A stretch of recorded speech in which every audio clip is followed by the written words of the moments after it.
कैसे तोड़ा? प्रेतों ने ब्राह्मण नारद मुनि का घमंड, और क्या वाकई में पितृदेव होते हैं? नमस्कार प्रिय दर्शकों, आपका स्वागत है हमारे धार्मिक ग्रंथों के चैनल 18 पुराणों पर। मित्रों, यह एक सच्ची कहानी है जिसका वर्णन ब्रह्मवैवर्त पुराण में लिखा है। जब महर्षि नारद मुनि को अपने ज्ञान और तपस्या का अहंकार हुआ था और वे पितृदेवों में विश्वास नहीं रखते थे। यह एक समय की बात है जब भगवान विष्णु अपने वाहन गरुड़ देव के साथ पृथ्वी भ्रमण पर थे। तब उन्होंने यह कथा गरुड़ देव को सुनाई थी। प्रिय दर्शकों, आपसे निवेदन है कि कथा को पूरा जरूर सुने और सच्ची श्रद्धा से कमेंट में जय श्री कृष्ण अवश्य लिखें। तो चलिए अति विलंब ना करते हुए कथा आरंभ करते हैं। मित्रों, पितृपक्ष की मान्यताओं के अनुसार पितृपक्ष में ब्राह्मण के हाथों से पिंडदान, श्राद्ध, तर्पण किया जाता है। कुछ समय पहले की ही बात है जब एक दिन नारद मुनि धरती लोक पर भ्रमण कर रहे थे। चलते चलते वे रास्ता भटक गए और उसी जंगल में घूमने लगे। वह जंगल इतना गहरा था कि ठीक से ना ही कोई रास्ता दिखाई देता था, ना ही किसी के आने की भनक लग रही थी। ये सब तो भगवान श्री हरि की ही लीला थी। नारद मुनि को अपनी तपस्या और ज्ञान पर बहुत ही अहंकार हुआ था। उन्हें लग रहा था यह संसार उनके बिना निरर्थक है। फिर चलते चलते जब उन्हें प्यास लगी तो वे किसी जलाशय की तलाश में लग गए और इधर उधर भटकने लगे। लेकिन उन्हें इस बात का जरा सा भी आभास नहीं था कि इस जंगल में बहुत सारे जंगली जानवर भी मौजूद है। नारद मुनि ऐसा सोचते हुए घनघोर जंगल के अधिक अंदर चले गए, जहां पर उन्हें बहुत गंदी बदबू आने लगी, मानो कि जैसे किसी जानवरों के मरे हुए शरीर सड़ रहे हों। फिर उन्होंने अपनी अधिक प्यास के कारण आगे चलने की ठान ली, लेकिन जब वे आगे बढ़े तो उन्हें बहुत डरावनी और अजीब आवाजें सुनाई देने लगी। वे घनघोर पेड़ों के घनघोर अंधेरे से डरने लगे और भयावह वन को देखकर भयभीत हो उठे। भगवान श्री हरि कहते हैं, हे पक्षी राज गरुड़। भयभीत हुए मुनि अब किस दिशा में जाए इसका निर्णय नहीं कर सके और मन ही मन सोचते हुए बोले कि अब जो होगा देखा जाएगा। यह सोचकर वह वहां से आगे बढ़े। जब उन्होंने झींगुरों की झंकार तथा उल्लुओं की धूतकार ध्वनियों पर कान लगाए, तभी केवल 5 पग चलते ही उन्हें सामने ही बरगद के वृक्ष में बंधा एक शव लटका हुआ दिखाई दिया, जिसे 5 महाभयंकर प्रेत खा रहे थे। भगवान श्री हरि कहते हैं, हे खगेश, उन प्रेतों के शरीर में मात्र शिराओं से युक्त हड्डी और चमड़ी ही शेष थी। उनका पेट पीठ में ढंसा हुआ था, उनके आंखें और नाक में से रक्त बह रहा था। वे दिखने में वे इतने विचित्र थे कि स्वयं देवता भी भयभीत होते। वे केवल मनुष्यों या जंगली जानवरों का ही खून पीते और उनका ही भक्षण करते थे। कटार से भी तेज उनके नाखून और दांत थे, जो एक वार में ही शेर या हाथी को भी मार सकते थे। मित्रों, उनका नित्य काम था कि जंगल में आने वाले जीवों का शिकार कर उन्हें खा लेना। आज वे एक मानव का शरीर खाने का आनंद ले रहे थे। जब चलते हुए नारद मुनि ने वह दृश्य देखा तो उनके होश उड़ गए और हड़बड़ी में उनके पैरों से पत्ते दबने की आवाज हुई। ये आवाज सुनकर उन 5 प्रेतों का ध्यान नारद मुनि की तरफ गया और वे उन्हें अपना शिकार बनाने के लिए दौड़े। मुनि ने भागने की कोशिश तो कर रहे थे, लेकिन उन्हें 5 ने मिलकर दबोच लिया और कहने लगे, सबसे पहले मैं खाऊंगा, मैं खाऊंगा। उनमें से 2 ने मुनि के पैरों को पकड़ा, 2 ने दोनों हाथों को और 1 ने उनके सिर को पकड़ लिया। फिर उन्हें साथ लेकर वे आकाश में चले गए। किंतु उस बरगद पर लटके हुए शव का अभी भी बहुत सा मांस शेष है, और कितना नहीं, इस बात को भी वे सोच रहे थे।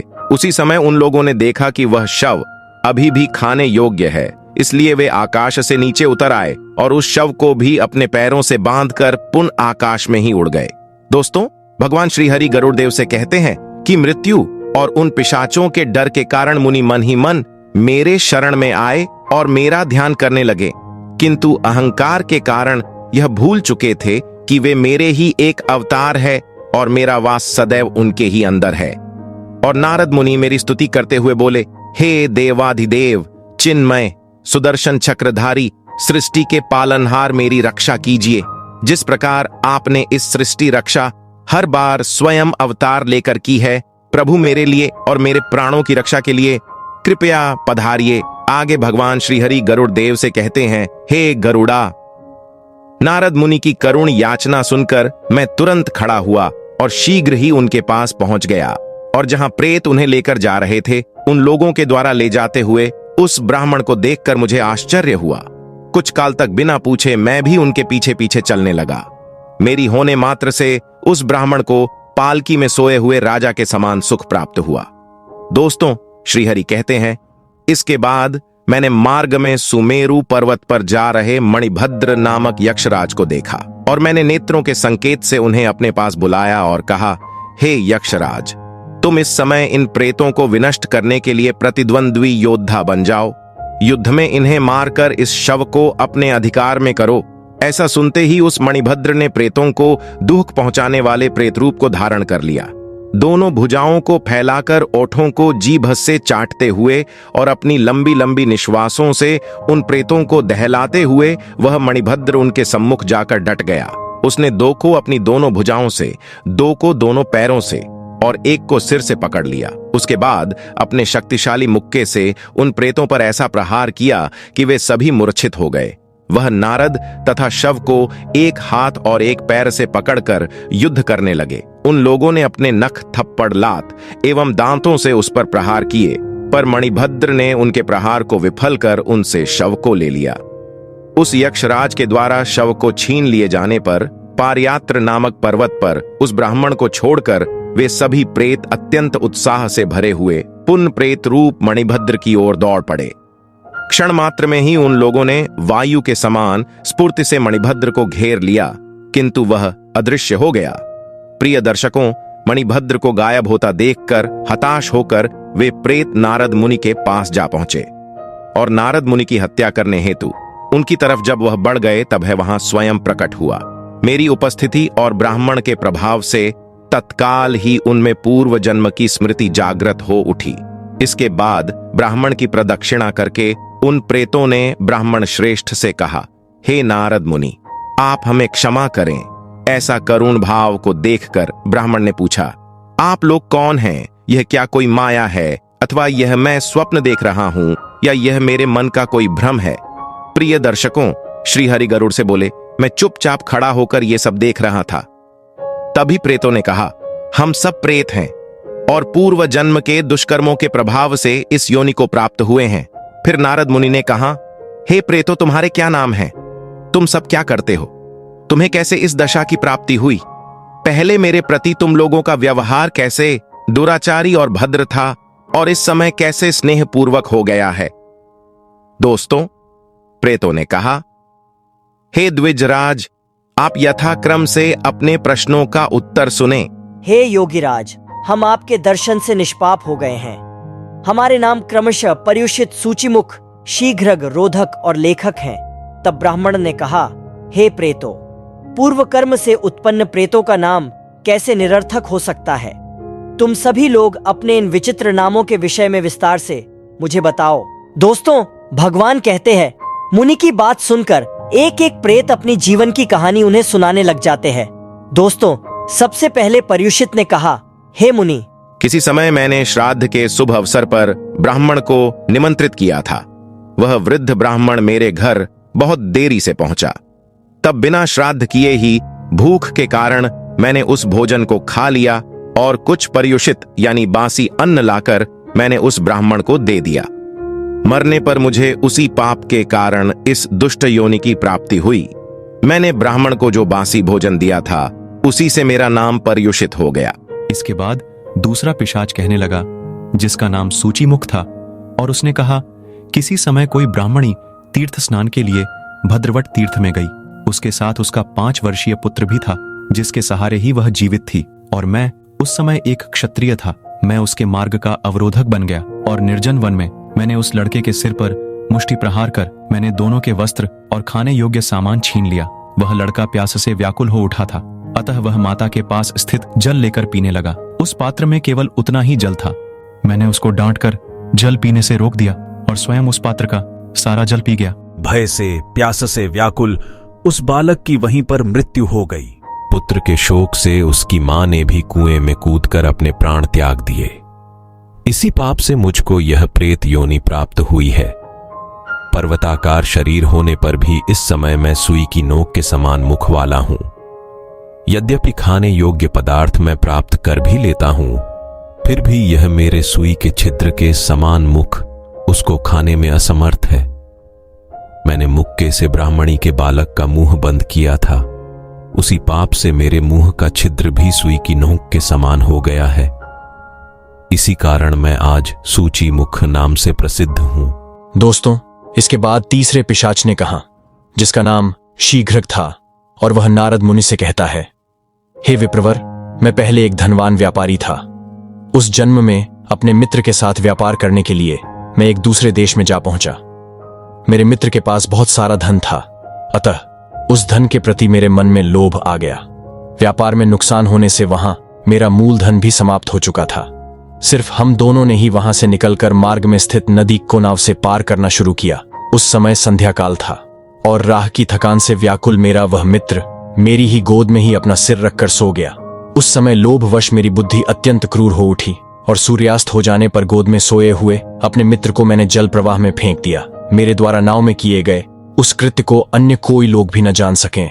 उस व्यक्ति के पास जो कुछ बहुमूल्य हीरे, जवाहरात, मोती तथा सोने की वस्तुएं थीं, वह सब लेकर मैं शीघ्र ही उस देश से अपने घर लौट आया। घर में वह सब सामान रखकर मैंने उस मित्र की पत्नी के पास जाकर कहा कि मार्ग में डाकुओं ने मेरे उस मित्र को मारकर सब सामान छीन लिया और मैं भाग आया हूं। मैंने उससे फिर कहा कि हे पुत्रवती नारी, तुम रोना नहीं। किंतु उसकी पत्नी ने शोक के कारण तत्काल घर के बंधु बांधवों की ममता का परित्याग कर अपने प्राणों की भेंट अग्नि को चढ़ा दी। उसके बाद मुझ पर मित्र के परिवार वालों का भरोसा देखकर मैं प्रसन्न चित्त अपने घर चला आया।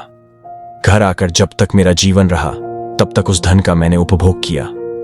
मित्र को नदी के जल प्रवाह में फेंककर मैं शीघ्र ही अपने घर लौट आया था। उसी पाप के कारण मुझे प्रेतयोनि मिली और मेरा नाम शीघ्रग हो गया। दोस्तों, इसके बाद चौथा प्रेत बोला कि जिसका नाम रोधक था, वह कहता है, मुनीश्वर, मैं पूर्व जन्म में शूद्र जाति का था। राजभवन से मुझे जीवन यापन के लिए उपहार में बहुत बड़े बड़े 100 गांवों का अधिकार प्राप्त था। मेरे परिवार में बूढ़े माता पिता थे और एक छोटा सगा भाई था, लेकिन लोभवश मैंने शीघ्र ही अपने उस भाई को अलग कर दिया, जिसके कारण अन्न वस्त्र से रहित उस भाई को अत्यधिक दुख भोगना पड़ा। उसके दुहक को देखकर मेरे माता पिता छिप छिप कर कुछ न कुछ उसको दे देते थे। जब मैंने भाई को माता पिता के द्वारा दी जा रही उस सहायता की बात अन्य लोगों से सुनी तो एक सुनसान घर में अपने ही माता पिता को जंजीर से बांध दिया। कुछ दिनों के बाद दुखी उन दोनों ने विष पीकर अपनी जीवन को समाप्त कर लिया। माता पिता से रहित होकर मेरा भाई भी इधर उधर भटकने लगा। गांव तथा नगर में भटकता हुआ एक दिन वह भी भूख से पीड़ित होकर मर गया। हे ब्राह्मण, भाई और माता पिता के मरने के बाद उसी पाप के कारण मुझे यह प्रेतयोनि मिली। अपने माता पिता को ही मैंने बंदी बनाया था, इसी कारण मेरा नाम रोधक पड़ा। प्रिय दर्शकों, अंत में पांचवें पिशाच ने अपना कहना शुरू किया। लेखक ने कहा, हे विप्रदेव, मैं पूर्व जन्म में उज्जैन नगर का ब्राह्मण था। वहां के राजा ने मेरी नियुक्ति देवालय में पुजारी के पद पर की थी। उस मंदिर में विभिन्न नाम वाली बहुत सी मूर्तियां थीं। स्वर्ण निर्मित उन प्रतिमाओं के अंगों में बहुत से रत्न भी लगे हुआ थे। उनकी पूजा करते हुए मेरी बुद्धि पाप युक्त हो गई और मैंने एक तेज धार वाले लोहे से उन मूर्तियों के नेत्र अंगों से रत्नों को निकाल लिया। क्षत विक्षत और रत्न रहित नेत्रों को देखकर राजा तेज अग्नि के समान क्रोध से भर उठे। उसके बाद राजा ने यह प्रतिज्ञा की कि चोर चाहे श्रेष्ठ ब्राह्मण ही क्यों न हो, यदि उसने मूर्तियों से रत्न और सोना चुराया होगा तो झांत होने पर निश्चित ही मेरे द्वारा मारा जाएगा। वह सब सुनकर मैंने रात्रि में ही तलवार उठाई और राजा के घर में जाकर उसका एक पशु की तरह वध कर दिया। और इसके बाद चुराई गई मणियों तथा सोने को लेकर मैं रात्रि में ही दूसरे शहर में जाने लगा। किंतु मार्ग में स्थित घनघोर जंगल में एक बाघ ने मुझे मार डाला। मैंने लोहे से भगवान की प्रतिमा छेदन एवं काटने का जो कार्य किया था, उस पाप से आज मैं लेखक नाम का प्रेत हूँ। स्वयं के ही पालनहार राजा का वध करने के पश्चात मुझे यही प्रेत योनि प्राप्त हुई। प्रिय दोस्तों, इसके बाद श्री हरि के साथ बैठे हुए नारद मुनि ने कहा, हे प्रेत गणों, आप लोगों ने अपनी जैसी दशाएं बताई हैं, वैसे ही आप सबके नाम भी हैं। वर्तमान समय में तुम लोगों का आचरण और आहार क्या है, उसको भी मुझे बताओ। तब प्रेतों ने कहा, हे मुनिराज, जहां पर वेद मार्ग का अनुसरण होता है, जहां लज्जा, धर्म, दम, क्षमा, धृति और ज्ञान ये सब रहते हैं, वहां हम सब वास नहीं करते। जिसके घर में श्राद्ध तथा तर्पण का कार्य नहीं किया जाता, उसके शरीर से मांस खाकर और रक्त पी करके हम उसे पीड़ा पहुंचाते हैं। मांस खाना और रक्त पीना यही हमारा आचरण है। हे निष्पाप मुनि, सभी लोगों के द्वारा निंदनीय हमारे आहार को सुने। कुछ तो आपने देख लिया है और जो आपको मालूम नहीं है उसको हम बता रहे हैं। हे मुनि, वमन, विष्ठा, कीचड़, कफ, मूत्र और आंसुओं के साथ निकलने वाला मल हमारा भक्ष्य और पान है। इसके आगे ना पूछें तो अच्छा होगा, क्योंकि अपने आहार को बताते हुए हमें बहुत लज्जा आ रही है। हे मुनीश्वर, हम सब अज्ञानी, तामसी, मंद बुद्धि और भय से भागने वाले हैं। हम में पूर्व जन्म की स्मृति एकाएक आ गई है। अपने विनय या अविनय के संदर्भ में हम कुछ नहीं जानते हैं। प्रिय दर्शकों, तब श्री कृष्ण ने कहा, हे गरुड़, प्रेतों के ऐसा कहने एवं ब्राह्मण के सुनने के समय मैंने उन्हें दर्शन दिया। हृदय में निवास करने वाले अंतर्यामी पुरुष के स्वरूप को सामने देखकर उस श्रेष्ठ ब्राह्मण ने पृथ्वी पर साष्टांग प्रणाम किया और स्तुतियों से मुझे संतुष्ट किया। दोस्तों, अब नारद मुनि का अहंकार चकनाचूर हो गया। मित्रों, आश्चर्य से उत्फुल्ल नेत्र वाले उन प्रेतों ने तपस्या की। श्री हरि कहते हैं, हे खगराज, प्रेमाधिक्य होने से उनकी वाणी रुक गई। उस समय उनके मुख से कुछ भी नहीं निकल पा रहा था। स्खलित वाणी में ब्राह्मण कहने लगे, हे प्रभो, आप कृपा करके रजोगुण के कारण घोर चित्त वाले और तमोगुण से मूढ़ चित्त वाले प्राणियों का उद्धार करते हैं। आपको मेरा सप्रेम नमस्कार है। ब्राह्मण ने जैसे ही यह कहा, उसी समय मेरी इच्छा से अत्यंत तेजस्वी श्रेष्ठ आकाशचारी गंधर्व एवं अप्सराओं से युक्त 6 विमान वहां आ पहुंचे। उन विमानों की प्रभा से वह पर्वत प्रकाश से उत्तेजित हो गया। तभी नारद मुनि के हाथों से उन चारों का पिंडदान कर उन्हें मुक्ति मिल गई। श्री हरि के आशीर्वाद से उन 5 के साथ वह नारद मुनि भी विमान पर चढ़कर मेरे वैकुंठ धाम में चले गए। प्रिय दर्शकों, इस प्रकार से श्री हरि ने उन 5 प्रेतों को पिंडदान से मुक्ति दिलाई और नारद मुनि का भी घमंड तो दिया। साथ ही श्री कृष्ण कहते हैं, हर एक मनुष्य को इस जीवन में गरुड़ पुराण एक बार अवश्य सुनना चाहिए या पढ़ना चाहिए, जिस कारण से उनके जीवन को मुक्ति का मार्ग मिल जाएगा और कलयुग में मनुष्य को ईश्वर का नाम स्मरण ही मुक्ति दिला सकता है। सारे युगों में कलयुग शापित है, लेकिन इस युग में मेरे नाम स्मरण से मनुष्य जन्म जन्मांतर की मुक्ति पाकर मेरे वैकुंठ धाम में आ सकता है। तो प्रिय दर्शकों, आशा करते हैं कि आपको यह कथा जरूर पसंद आई होगी। सच्ची श्रद्धा से कमेंट में जय श्री कृष्ण अवश्य लिखें। अधिक धार्मिक जानकारी के लिए हमारे 18 ही पुराणों चैनल को सब्सक्राइब करें और हमसे जुड़े रहें। आप सभी का धन्यवाद। मिलते हैं एक नई कहानी के साथ।